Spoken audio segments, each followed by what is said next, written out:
Agradecemos al hermano Rodwell y al coro combinado de institutos por esa rendición tan hermosa. Ha sido siempre uno de mis himnos favoritos, en especial cuando dice que cuando los vientos aún conocen su voz, la cual es su amo. Agradezco a los presidentes de Estaca y a sus esposas y otros líderes que nos acompañan hoy, a otros oficiales del sistema de educación de la Iglesia y a todos quienes nos acompañan esta noche y demuestran y hacen obvio su apoyo y amor al estar aquí y su interés en ustedes y su bienestar. Cuando Jesús y sus apóstoles estaban en Cesarea de Filipo, Él les hizo esta pregunta: ¿quién decís que soy yo? Pedro, con elocuencia reverente y poder, le dijo: tú eres el Cristo, el Hijo del Dios viviente. Me emociona leer esas palabras, me emociona pronunciarlas. No obstante, poco después de aquel momento sagrado, Jesús habló a los apóstoles sobre su inminente muerte y resurrección, y Pedro lo contradijo. Ello le valió a Pedro una reprimenda de que él no estaba a tono o no entendía lo que es de Dios, sino lo que es de los hombres. Luego Jesús, demostrando mayor amor hacia él, a quien había reprendido, incluyó con bondad una instrucción a Pedro y sus hermanos sobre hallar la vida abundante y tomar nuestra propia cruz y encontrar la vida eterna, siendo Él mismo el ejemplo perfecto. Veamos la representación de ese suceso en uno de los videos de la Biblia producidos por la Iglesia. El Hijo del Hombre tenía que padecer mucho a manos de los ancianos y de los principales sacerdotes y de los escribas, y ser muerto y resucitar. Señor, ten compasión de ti mismo. En ninguna manera te contesta esto. Quítate de delante de mí, Satanás. Eres tropiezo, porque no entiendes lo que es de Dios, sino lo que es de los hombres. Si alguno quiere venir en pos de mí, niéguese a sí mismo, y tome su cruz y sígame. Porque todo el que quiera salvar su vida la perderá, y todo el que pierda su vida por causa de mí la hallará.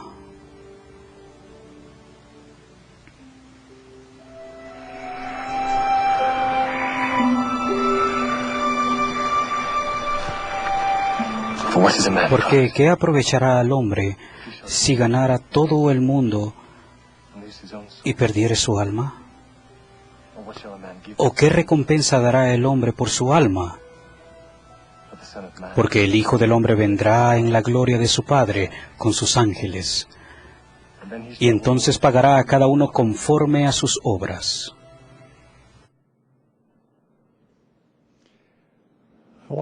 Quiero hablarles sobre la afirmación aparente paradójica del Salvador: el que halla su vida la perderá, y el que pierde su vida por causa de mí la hallará.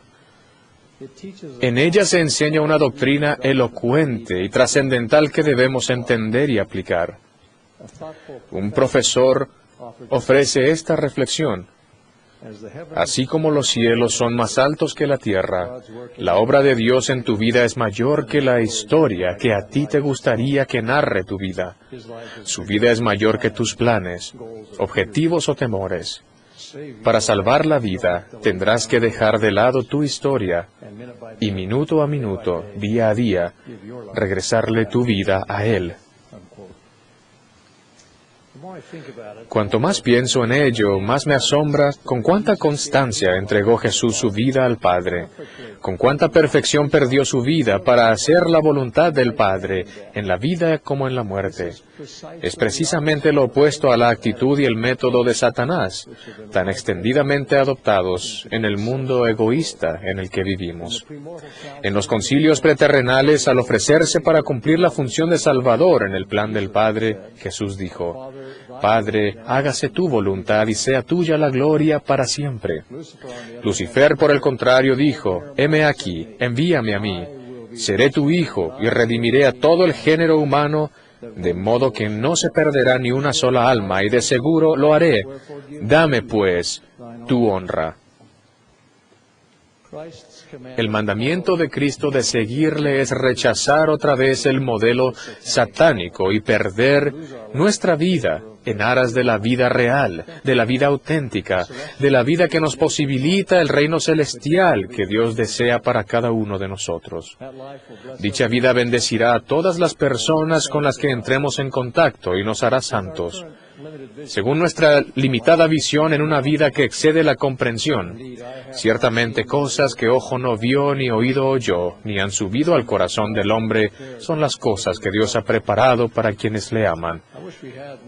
Me hubiera encantado tener más detalles de la conversación entre Cristo y sus discípulos.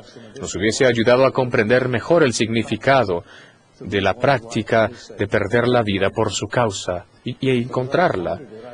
Comprendí que las palabras del Salvador, antes y después de su afirmación, brindan una valiosa guía. Consideremos 3 de esos comentarios interrelacionados. Primero, las palabras del Señor que dijo antes de decir, quien pierda su vida por mi causa la encontrará. Se encuentra en todos los evangelios. Jesús dijo, si alguno quiere venir en pos de mí, niéguese a sí mismo y tome su cruz y sígame. Lucas añade la palabra día.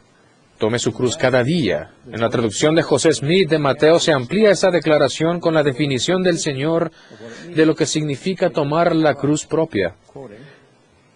Y ahora, para que el hombre tome su cruz, debe abstenerse de toda impiedad y de todo deseo mundano y guardar mis mandamientos. Esto concuerda con la afirmación de Santiago. La religión pura y sin mácula delante de Dios el Padre es esta: visitar a los huérfanos y a los viudos de sus tribulaciones y guardarse sin mancha del mundo. Se trata de una vida diaria de abstención de todo lo que sea impuro, guardando los 2 grandes mandamientos a la misma vez, amar a Dios y al prójimo, de los que dependen todos los demás mandamientos. Por consiguiente, uno de los elementos del perder la vida procurando la mejor vida que el Señor desea para nosotros consiste en tomar su cruz día a día. A cualquiera una segunda declaración sugiere que hallar la vida al perderla por su causa y el Evangelio supone la disposición de hacer nuestro discipulado que se manifieste en público. Porque el que se avergonzare de mí y de mis palabras en esta generación adúltera y pecadora, también el Hijo del Hombre se avergonzará de él cuando venga en la gloria de su Padre con los santos ángeles. En otra parte de Mateo hallamos una afirmación semejante. A cualquiera, pues, que me confiese delante de los hombres, yo también le confesaré delante de mi Padre que está en los cielos. Y a cualquiera que me niegue delante de los hombres, yo también le negaré delante de mi Padre que está en los cielos. Un significado obvio y más bien contemplativo de perder la vida, confesando a Cristo, es perderla literalmente, físicamente, al sostener y defender la creencia en Él.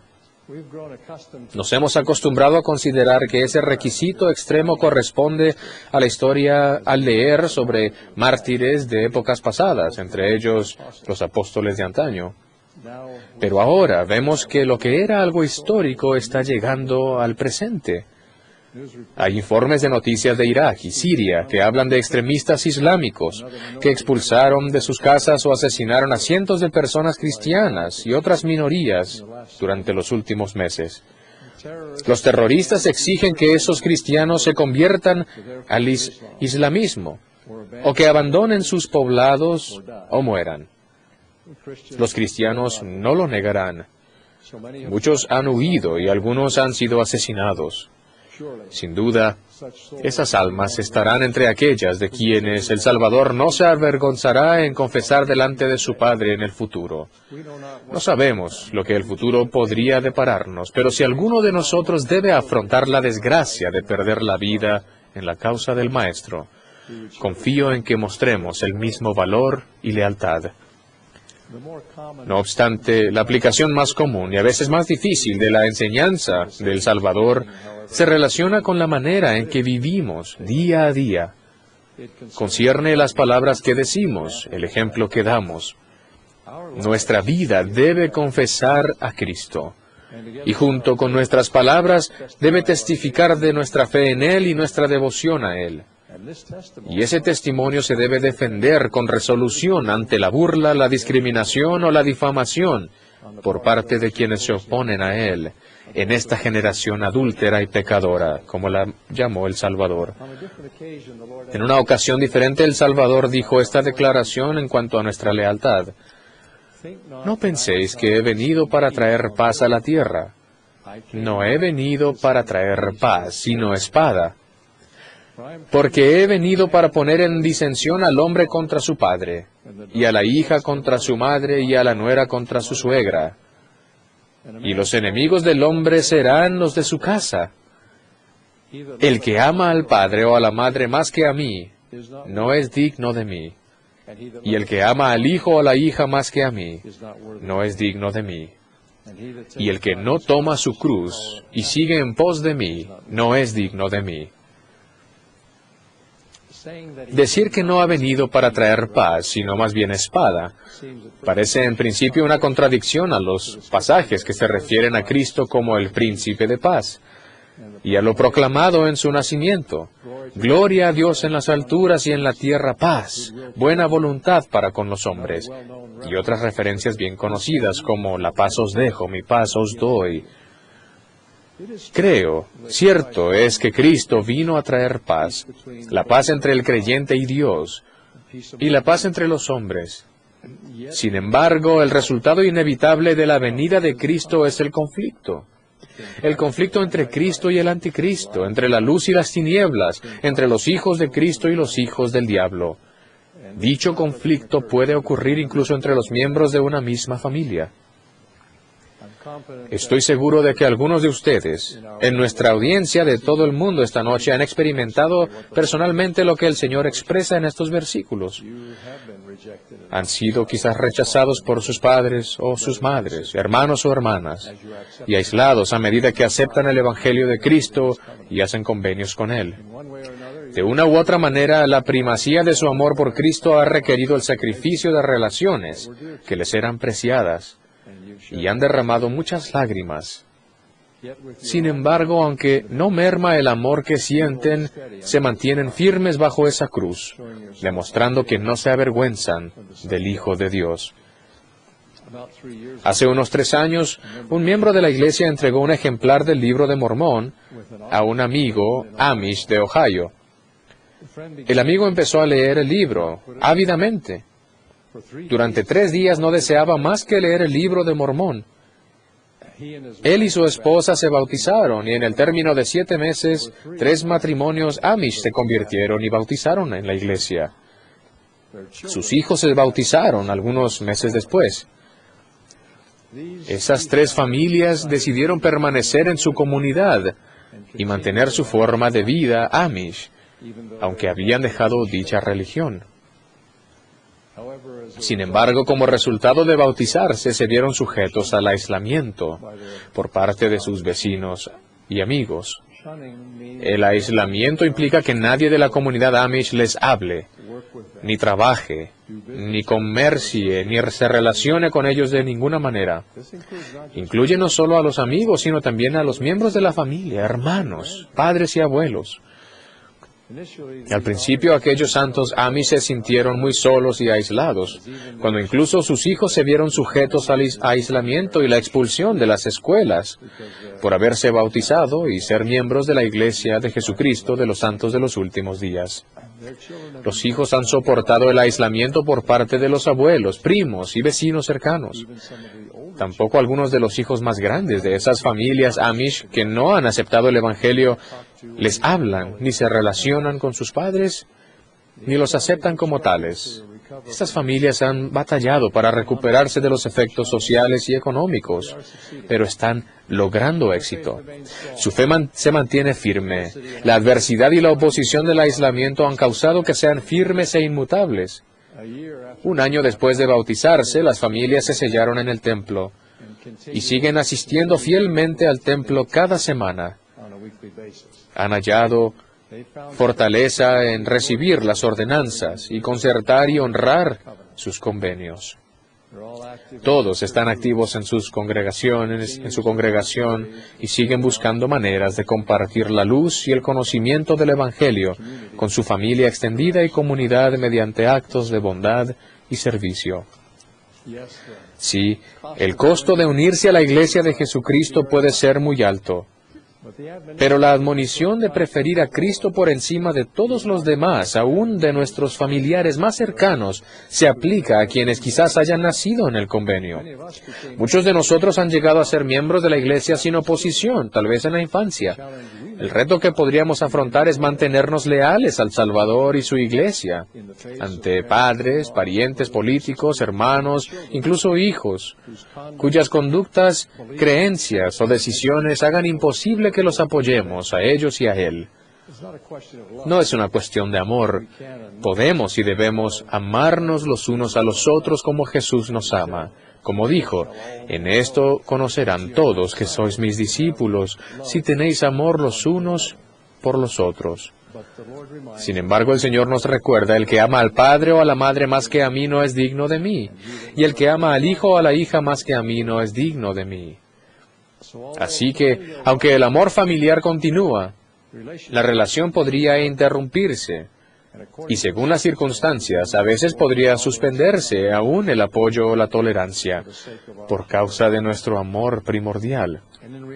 Y en realidad la mejor forma de ayudar a nuestros seres queridos, la mejor forma de amarlos, es continuar poniendo al Salvador primero. Si soltamos la mano del Señor y nos alejamos debido a la compasión de otros que están sufriendo angustias, perderemos el medio por el cual podríamos ayudarles. Si por el contrario nos mantenemos firmemente arraigados en la fe, estamos en una posición de recibir y ofrecer ayuda divina. Sí, o debería decir cuando llega el momento en que un amado familiar quiere desesperadamente tornarse a la única fuente de ayuda verdadera y perdurable, sabrá a quién ir y en quién confiar como guía y compañero. Mientras tanto, con el don del Espíritu Santo como guía, podremos ministrar de modo constante para reducir el dolor de las malas decisiones y vendar las heridas al grado que se nos permita. De otro modo, no servimos ni a quienes amamos ni a nosotros mismos. El tercer elemento de perder nuestras vidas en la causa del Señor que quiero mencionar se encuentra en las palabras del Salvador. Y todo el que pierda su vida en este mundo por causa de mí la hallará en el mundo venidero. Por tanto, renunciad al mundo y salvad vuestras almas. Porque ¿qué aprovechará al hombre si ganare todo el mundo y perdiere su alma? ¿O qué recompensa dará el hombre por su alma? O como aparece en la traducción de José Smith, dice, pues ¿qué aprovecha al hombre si gana todo el mundo y no recibe a aquel a quien Dios ha ordenado, y pierde su propia alma, y él mismo viene a ser desechado? Decir que dejar de lado al mundo para recibir a aquel a quien Dios ha ordenado es impopular en el mundo actual. Sin duda, las prioridades y los intereses que más a menudo vemos generalmente a nuestro alrededor y a veces en nosotros son intensamente egoístas.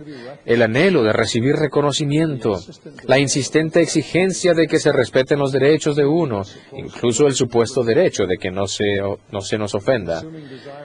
El ferviente deseo de dinero, objetos y poder. El sentimiento de creerse con derecho a una vida de comodidad y placer. El objetivo de reducir las responsabilidades y evitar por completo todo sacrificio para bien de otros, por mencionar solo algunos.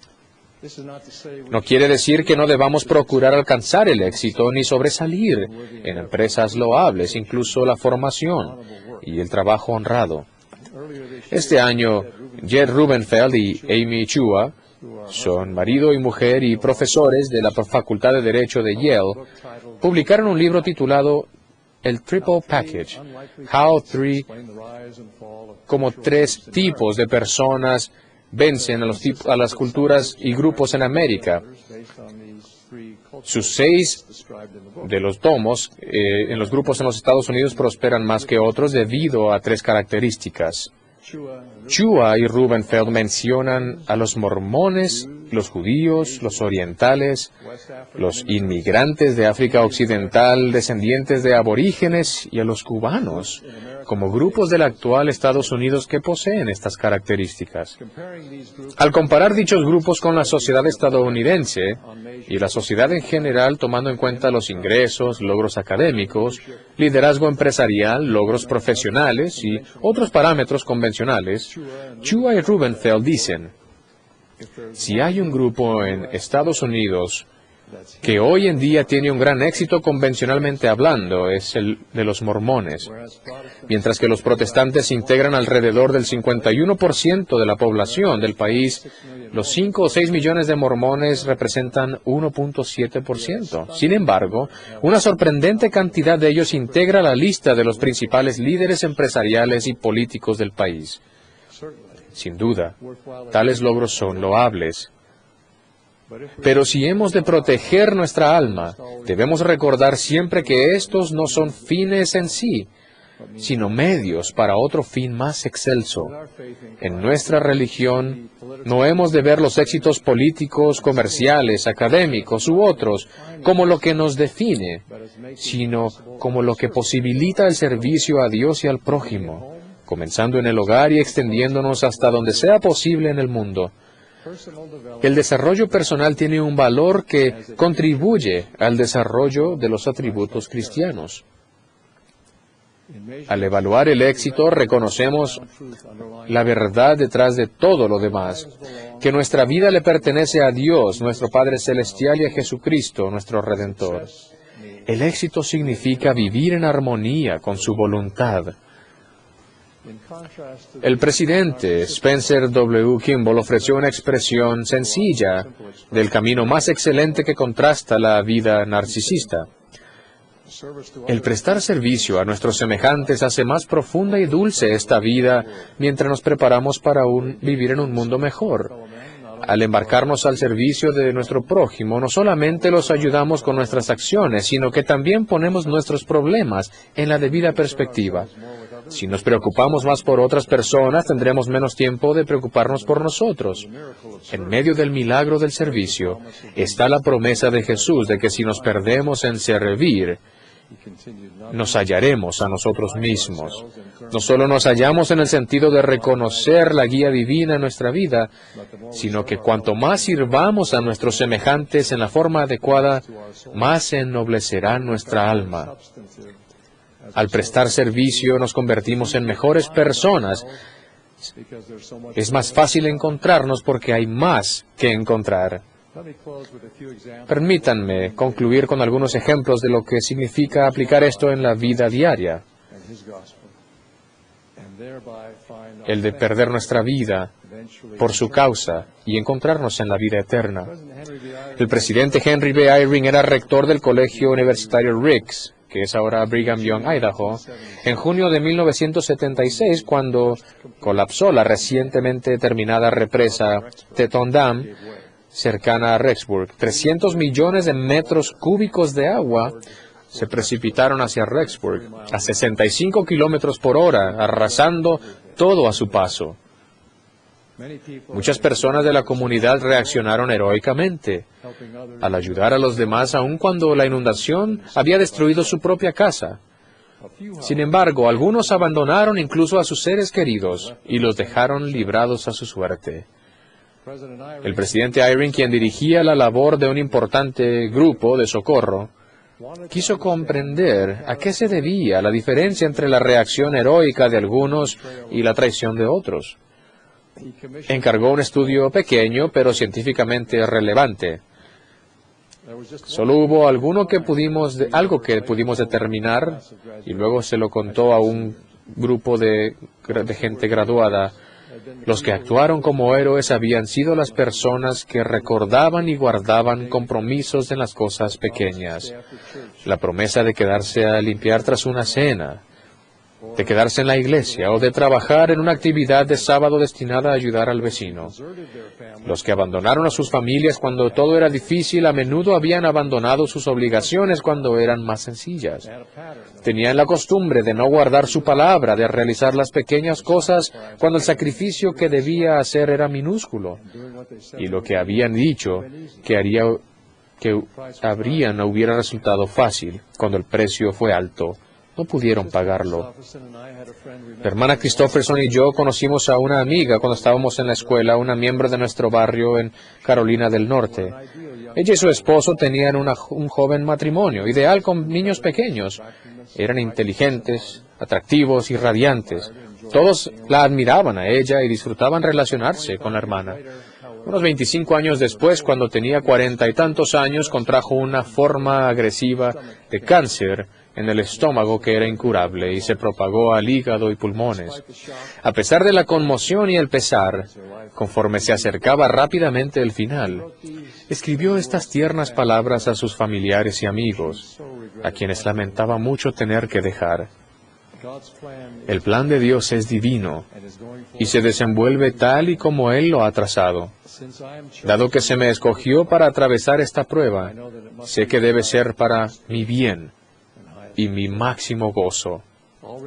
Ya se reciben las bendiciones espirituales y siento que antes del final experimentaré todo lo que necesito a fin de estar preparada para encontrarme con mi Salvador. Su poder está sobre la tierra, no hay errores. Las pruebas son difíciles y pesadas en este momento. Todos parecen padecer su porción. Tórnense al Señor y reciban su ayuda.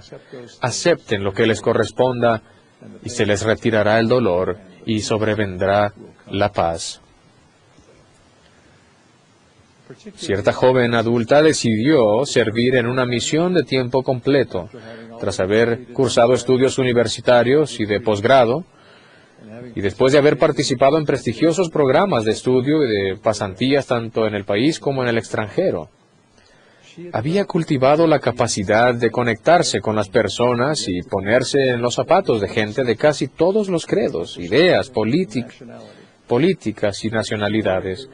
Y le preocupaba que llevar la placa misional todo el día, todos los días, interfiriera con su habilidad excepcional para entablar vínculos. Tras solo unas semanas en la misión, escribió a casa y relató una experiencia sencilla pero significativa. La hermana Lee y yo, una de cada lado, le pusimos pomada en las manos a una anciana que tenía artritis mientras se sentaba en su sala. No quería escuchar ningún mensaje con palabras, pero sí nos permitió cantar. Le encantó que cantáramos. Gracias, placa misional, por concederme licencia para tener experiencias tan cercanas con completos desconocidos. Mediante lo que sufrió, el profeta José Smith aprendió a perder su vida al servicio de su maestro y amigo. Una vez dijo, me impuse esta regla, cuando el Señor te lo mande, hazlo. Pienso que todos estaríamos satisfechos de alcanzar el nivel de fidelidad del hermano José. Aún así, una vez se le forzó a languidecer durante meses en la cárcel de Liberty, sufriendo físicamente, pero probablemente más emocional y espiritualmente, al no poder ayudar a su amada esposa, sus hijos, ni a los santos mientras padecían atropellos y persecución. Sus revelaciones y liderazgo los habían llevado a Missouri para establecer Sion, y ahora se los expulsaba de sus casas en invierno, y tenían que atravesar el estado entero. A pesar de todo, en las condiciones de aquella cárcel, redactó una inspirada y extensa carta dirigida a la iglesia con la prosa más elegante y edificante, partes de la cual comprenden ahora las secciones 121, 122 y 123 de Doctrina y Convenios, y concluyen con estas palabras: hagamos con buen ánimo cuanta cosa esté a nuestro alcance. y entonces podremos permanecer tranquilos con la más completa seguridad para ver la salvación de Dios y que se revele su brazo. Por supuesto, el mayor ejemplo de salvar la propia vida al perderla es este. Padre mío, si no puede pasar de mí esta copa sin que yo la beba, hágase tu voluntad. Al dar su vida, Cristo no salvó solo la vida de Él, sino la de todos. Hizo posible que cambiáramos lo que sería una vida mortal, limitada y vana, por una vida eterna. El tema de la vida del Salvador es: yo hago siempre lo que al Padre le agrada. Si lo hacen, salvará su vida. Espero que lo hagan su esfuerzo diario. Si lo hacen, van a salvar su vida. Mis queridos jóvenes amigos, conténtense con poner su voluntad en primer lugar. Piérdanse a sí mismos en su voluntad. Aprendan a querer lo que Él quiere. Confiésenlo y reconózcanlo en todos los aspectos de la vida. No se avergüencen de Cristo ni de su Evangelio. Y estén dispuestos a dejar de lado por Él aquello que atesoren, relaciones, la vida misma. No obstante, mientras vivan, permitan que su vida sea una ofrenda. Tomen su cruz cada día con pureza, obediencia y servicio. Estas son las implicaciones y los frutos de nuestra fe. En el nombre de Jesucristo. Amén.